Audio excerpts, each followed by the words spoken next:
የኢትዮጵያ ጥበብ በሚል በየዓመቱ የሚካሄደው በርካታ የሀገራችንን ሰዓሊያን የሚያካትተው የስዕልና ቅርጻቅርጽ አውደ ርዕይ ከዓመታት በኋላ በሸራተን አዲስ በድምቀት ተከፍቷል። ይህ የስዕል አውደ ርዕይ የኢትዮጵያን አንጋፋና ወጣት የኪነ ጥበብ ባለሙያዎችን ያሳተፈ ሲሆን በይበልጥ ወጣት ሰዓሊያን ወደ መድረክ እንዲመጡ እድልን ያመቻቸ ነው።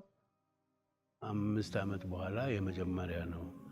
አሁን ልዩ የሚያደርገው አንደኛ ወጣት ሰዓሊያን በጣም የተሳተፉበት ነው። ወጣት ሰዓሊያን በጣም የተሳተፉበት ነው። ስለዚህ ዓላማው ደግሞ የኢትዮጵያን አርት እና አርቲስቶች ማስተዋወቅ ነው። 13ኛው ሸራተን ኤግዚቢሽን ላይ ማለትም እንደ ሀገር ደረጃ ብዙ ሰዓሊዎች ተወዳድረውና በተስፋ ጓጉተውና ጠብቀው ነው የሚገቡበት። ከዛ ውስጥ ተመርጬ በመግባቴ በጣም ደስ ይለኛል። እንዲህ አይነት የስዕል ኤግዚቢሽኖች መደረጋቸው ጥቅማቸው ብዙ ነው። የመጀመሪያው ነገር የሰዓሊዎቹን ስራ ከአድናቂው ጋር ወይም ደግሞ እነዚህን የስዕል ስራዎችን ገዝቶ መጠቀም ከሚፈልገው ሰው ጋር እንዲገናኙ ያደርጋቸዋል። ለኔ እንጃ የሆነ ትራንስፖርት የሚያደርገኝ ሌላ ዓለም እንደገባው ይመስለኛል። እዚህ ስመጣ ደስ ይላል ሁሌም።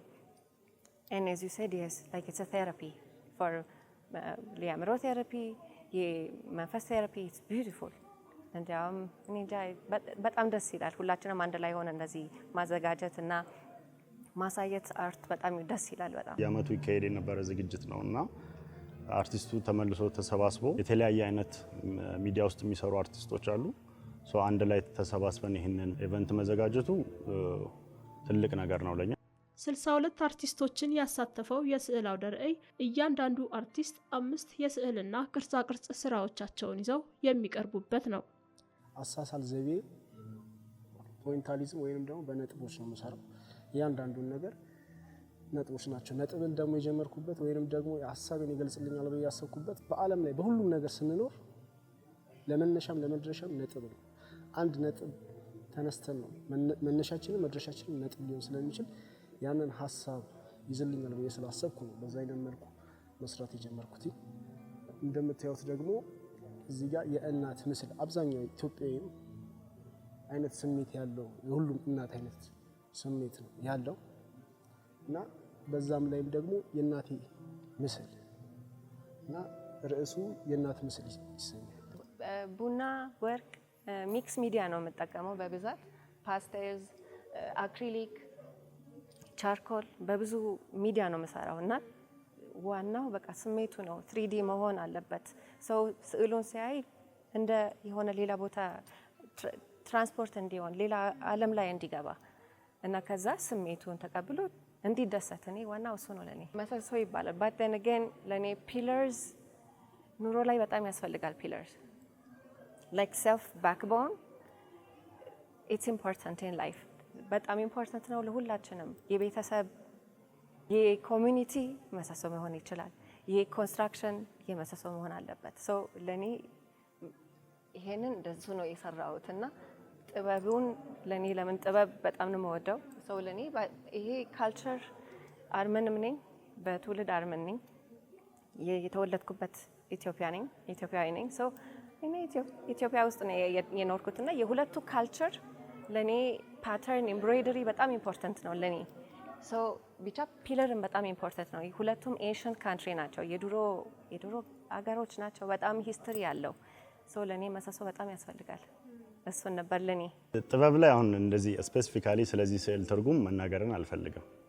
ብዙ ጊዜ እኔ ስራዎች ሴረኒቲ ላይ ዩፎሪያ ላይ የሚያተኩሩ ናቸው ብዙ ጊዜ እና ሚዲያውን ነበር ኢንጆይ የማደርገው። ሚዲያው ማለት የተሰራበትን ቁስ ቀለሙን ሊሆን ይችላል፣ ቴክስቸር አለው ስትነኪው፣ የተለጠፉ ጥበቦች አሉ። እሱ በራሱ ትልቅ ትርጉም አለው ለኔ። ጥበብን እየለጠፍኩኝ ስሰራ የተለያየ ትርጉም አለው ለኔ። አንደኛ ጥበቡን የማገኘው ከልብስ ሰፊዎች ከሚቆራረጡት ትራፊ ነው። ያ ሪሳይክል አርት ይባላል። ሁለተኛ ጥበቡ ላይ ገንዘብ ያለው ሰው ሊገዛው የሚችለው የጥበብ አይነት አለ። ገንዘብም የሌለው ሰው ደግሞ በርካሽ የሚገዛው የጥበብ አይነት አለና እኔ ካንቫስ ላይ ግን ሁለቱ ልዩነቶች አንድ ሆነው አንድን ኢሜጅ አንድን መልእክት የሚያስተላልፉበት ሁኔታ ነው ያለው። እንደዚህ መሰል የስዕል አውደ ርዕይ በሀገር ውስጥም ሆነ በዓለም አቀፍ ደረጃ የሀገር ገጽታን ከማሳየት ረገድ ወሳኝ ሚና አለው።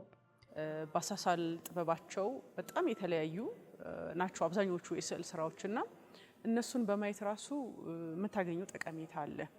የዚህ የስዕል ስራዎችን ማየት እንደ አንድ የፈጠራ ስራ ራሱን የቻለ የተለየ ትርጉም ይሰጥሻል። ግን ደግሞ ከዛ በላይም ደግሞ አሁን ላይ እንደምታውቂው በሚደረጉ ጥናቶች የስዕል ስራዎችን መጎብኘት እንደ ቴራፒ ነው። ሰዎች በተለይ አሁን ላይ ዓለም ላይ የአእምሮ ጤና ፈተና እየሆነ በመጣበት ጊዜ ጋለሪዎች አካባቢ ሄዶ ጉብኝት ማድረግ፣ የስዕል ስራዎችን መጎብኘት የሰዎች አእምሮ እንዲረጋጋ ወደ ተሻለ ስሜት እንዲያድጉላቸው ወይም የተሻለ ስሜት ውስጥ እንዲገቡ እንደ ቴራፒ እያገለገለ ነውና ጋለሪዎች አካባቢ ሂዱ እስከመባል ተደርሷል እና ያለው ጥቅም በጣም ብዙ ነው። እንደገና ደግሞ በስዕል ስራዎቹ እንደምታዩ የቀረቡት ነገሮች የተለያዩ ናቸው። የሳሌዎቹ ምናብ ተጠቅመው የቀረቡ ስራዎች አሉ። እንደዚህ ደግሞ ያሉ ታሪካዊ ሁነቶችን ጭምር በስዕል ደግሞ ማስቀመጥም አለና ለምሳሌ አድዋ ኢትዮጵያንን አንድ ያደረገ የምንለው ድል ነው ጥቁር አፍሪካውያንን ጭምርና አድዋ ሲባል ሁሉ ሰው የራሱ ምስል አለው። ኢትዮጵያን ተዋግተው ባዶ እጃቸውን እንዴት ወራሪው እንዳሸነፉ እናውቃለን። የጋራ ታሪክ ነው። በስዕል ደግሞ ሲገለጽ የተለየ እንትን ይሰጣልና ከነበራቸው ካለባበሳቸው እዚህ ላይ እንደሚታየው አጠቃላይ ያላቸውን ይሁን ከድል መልስ ነው የሚለው ቅድም እንዳየሁትና ከድል መልስ ነው የሚለው ያ የሚታይባቸው የነበረው ስሜት ሴቶች አሉ፣ ወንዶች አሉ፣ ወጣቶች አሉ። ያንን ነገር በስዕል በዚህ መልኩ ማስቀመጡ በራሱ ታሪኩ ቀጣይነትም እንዲኖረው በታሪክ በቃል ወይ ደግሞ በጽሁፍ የምናውቀውን ነገር በስዕል ሲቀመጥ ደግሞ የተለየ ነገር ይሰጣልና ብዙ ነው። የከተሞችን መልክ የሚያሳዩ አሉ። ታዋቂ ሰዎች የክቡር አርቲስት ዶክተር ጥላሁን ገሰሰ የማህሙድንም ስዕሎችን እያየሁ ነበርና ያለውንም ታሪክ አጎልብቶ በተለየ በሰዓሊው ምናብ የሚያሳይበት ፈጠራዎችም ደግሞ በጣም አስገራሚ ሆኖ የቀረቡበት ስለሆነ ጥቅማቸው በጣም ጥሩ ነው ብዬ ነው የማስበው። በአንጋፋዎቹ ነው የጀመርነው። በአንጋፋዎቹ ስራ ውጤት በማየታቸው ነው ይሄ ስራ እንዲህ ሊቀጥል የቻለው። ምክንያቱም የመጀመሪያው የስምንቱ ሰዓሊያን ውጤት አሁን ለ62 ሰዓሊያን ምክንያት ነው የሆነው። ይሄ ደግሞ ዝም ብሎ አይደለም። በየአመቱ የተለያየ እየተሻሻለ እየመጣ ነው። አሁንም ቢሆን እንደዚህ ስፔስ የለም። በጣም ብዙ ሰዓሊ አለ እና ብዙዎችን ለማሳተፍ አልቻልንም። ሆኖም ከእድገትም አንጻር ከፍላጎትም አንጻር በማብቃቃት የኮሚኒቲ ስራ ለህዝብ እንዲሆንና ቱሪዝምንም ባህልንም እንድናንጸባርቅ እድሉ ስላለ በዚህ አይነት እንድንቀርብ አድርገውናል። የኢትዮጵያን የስዕል ጥበብ ኢንዱስትሪ የሚያሳድግና አርቲስቶች ስራቸውን የሚያሳዩበት መድረክም ነው። ፍላጎቱ ያላቸው በሂደትም ላይ ያሉ ይህንም ኤግዚቢሽኑን ብቻ መጥተው በማየት በጣም እንዲነሳሱና እንዲሰሩ የሚያደርግ ቦታ ነው እና ስዕል ተከብሮ እንደዚህ ሪስፔክት ሲደረግበት የማይነሳ ሰዓሊ ያልሆነ ሰው ራሱ የሚነሳሳበት ነው ብዬ አስባለሁ። እንግዲህ እኛም እዚህ ደረጃ ላይ የደረስ ነው አሁን ያለበት አብዛኛው የሆነ ኢንስፓይሬሽን ይኖረዋል አብዛኛው ሰዓሊ እና ድሮ የአርት ኢቲቪ ዜና ላይ ስናይ የአርት ፓርቱ ላይ በጣም ፎከስ ዶኝ ነበር ማየው። አርት ዜና በመጣ የሚለው ነገር እንትን ኤግዚቢሽን ተካሄደ ሄዶ የማየት እድሉ የለኝም አልነበረም። በጊዜው ግን ከፍ ስል ነው ያ ነገር የመጣውና በየቤቱ ደግሞ እንደዚህ የሚያዩ ሰዓሊዎች ይኖራሉና በተቻላቸው መጠን ተስፋ እንዳይቆርጡ እንዲሰሩ በተቻላቸው አቅም እንዲያዩ ኤክስፖዠሩን አሁን ሶሻል ሚዲያ በጣም ቀላል አድርጎታል ነገሩን ሁሉ ያንን እያዩ የሚመጡ ሰዎችም እያየሁ ነበር ቅድምና መተው እንደዚህ አይነት ኢቨንቶችን ቢያዩ የተለያየ አይነት ሚዲያናል የተለያየ አይነት ተች ያለው ሰዓሊ ያለና እርስ በርስም ትታይበታለሽ ማምን ላይ ነው የሚለው ነገር የራስሽንም እድገት የምትገመግሚበት መድረክ ስለሆነ ያ አድቫንቴጅ አለው ብዬ አስባለሁ። እዚህ ጋር የሚታየው ስሜት የእናትነት ስሜት መውጣት መውረድ መጎሳቆል ለኔ የተከፈለ ማንነት ነው። የኔ ማንነት እዚህ ጋር መቆሜ እዚህ ጋር በተከፈለልኝ ሁኔታ ነውና ለኔ ነው ብዙ ነገሮችን የተመቻቹ ነገሮችን ትታ በብዙ አብዛኛው ነገሮች ከማውቀው አንፃር ለኔ የተከፈለ መስዋዕትነት ነውና እነዚህ መስመሮች እኔን ይገልጹኛል ብዬ ነው ማስበው። ፊት ላይ ያሉት መስመሮች የኔ እናት አንገቷ ላይ የተሰመሩት መስመሮች ለኔ የተከፈለ ዋጋና ውለታ ነው። ከሰራሁትኝ በኋላ ኤግዚቢሽኑ ላይ ሞር ትመጣለች ብዬ ነበር ተስፋ ያደረኩት። ግን ሳይሳካ ቀርቶ ጊዜውም እየተራዘመ ሲመጣ በዚህ ዓመት መጀመሪያ ላይ እሷ አረፈች እና የሚያጓጓኝም እንደውም የባሰ ሳየው የሆነ ብሶት ውስጥ የሚከተኝ ወይም የሆነ ስሜት ውስጥ የሚከተኝ ሳታየው እዚህ ፕሮግራም ላይ ሳትገኝ ነገሮች መበላሸታቸው ያን ነገር ያሳዝነኝ። 2 ቀን ብቻ ነው ግን የሚበቃ አልመሰለኝም። እኔ ራሴው እንዳያመልጠኝ ነው ከስራ ላይ ተሯርጬ የመጣሁት። ግን ቀኑም ደግሞ ጨምር ቢል እና ብዙ ሰው እንዲያዩ ክፍት ቢደረግ በጣም ጥሩ ይመስለኛል። ዋናው ነገር ይሄ የነሱ ያምሮ ውጤት ነው። አድካሚ ነው እንዳልሽው ሀሳቡን ከማምጣቱ ምን አይነት ካንቫስ ምን አይነት ያሳሳል ጥበብ ልከተል ከሚለው በጣም ብዙ የራሱ ሂደቶች አሉት። ምጥ ነው ያው የኪነ ጥበብ ስራ እንደምናውቀው። ከዛ በኋላ ይሄ ከተሰራ በኋላ ቅድም ዋጋው እያልኩሽ ነበረ። ብዙ አርቲስቶች ደግሞ አኗኗር ዘይቤያቸውንም ስታይ ደግሞ የበለጠ የስዕል ስራቸው ሰው ጋር ደርሶ ሰው ቢገዛቸው ጥሩ እንደሆነ የምታይበትም አለ። ስለዚህ ወጣቶችን መደገፍ ሲባል የመጀመሪያው ነገር ስራው ዋጋ ማግኘት ነው። ትንሽ ለእንደዚህ 7 ቀን ቢያደርጉት ሰው እንዲያይ ሁሉም መጥቶ ቢያዩት በጣም ሜሴጅ አለ።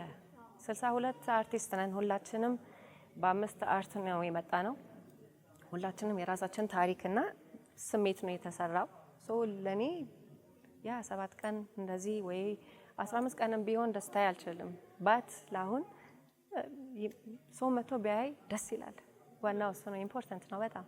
እኔ የወጣት ሰዓሊያኖች ሊበረታቱ ይገባል።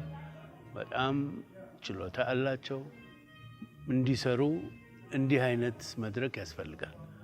ይሄ ደግሞ የበለጠ እንዲሰሩ ከዛሬ ነገ የተሻለ ነገር እንዲመጣ ለማድረግ ከፍተኛ የሞራልና የአቅም የመገንባት ሂደት ስለሆነ ሲታይላቸው ሁሉም ለመስራት ይፈልጋሉ። የስነ ጥበብ ትልቁ አቅም ምንድነው? ፈጠራ ነው። ፈጠራ ከታሪክ፣ ከቋንቋ፣ ከባህልና ከማንነት ስለሆነ እያንዳንዱ ሰዓሊ በፈለገው መንገድ ራሱን ማንጸባረቅ ይችላል። ይህን ኢቨንት ለሚያይ በሚዲያም ሆነ በአካል ተገኝቶ እዚህ የሚያይ ሰው ትልቅ ኢንስፓይሬሽን ነው። ስፔሻሊ ለወጣቱ ሶሻል ሚዲያ ላይም የተሰሩ ፕሮሞሽኖችን አይቻለሁ። ሰዎች መጥተው እንዳዩ መጥተው ለሚያየው ሰው ቤቱም ቁጭ ብሎ ለሚያየው ሰው ትልቅ ተነሳሽነትን ይፈጥራል ብዬ አስባለሁ። እውቀት መንሸራሸሪያና ማስረጃ እንጂ መኩራሪያ አይደለም።